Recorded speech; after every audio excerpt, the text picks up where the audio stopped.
ஒரு அழகான நாளில் ஒரு பழக்காரி நந்தகோபரின் வாசலுக்கு வந்தாள். பழம் பழம் வாங்கிக் கொள்ளுங்கள் என்று அவள் இனிமையாக கூவினாள். அந்த சத்தம் காதில் பட்டவுடன் கிருஷ்ணன் புன்னகையுடன் வீட்டுக்குள் ஓடி தன் கையில் ஒரு சிறிது தானியத்தை எடுத்துக்கொண்டார்.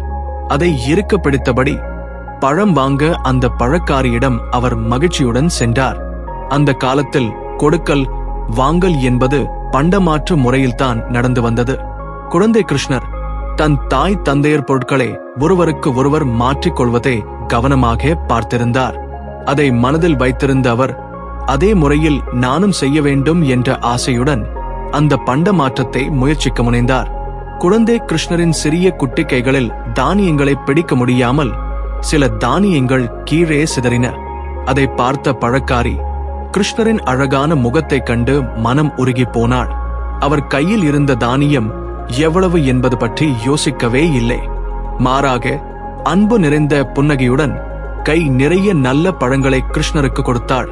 அந்த நேரமே பழக்காரியின் கூடை முழுவதும் ஸ்ரீகிருஷ்ணரின் அருளால் பொன்னாலும் மணியாலும் அழகிய ஆபரணங்களாலும் நிரம்பிக் கொண்டது.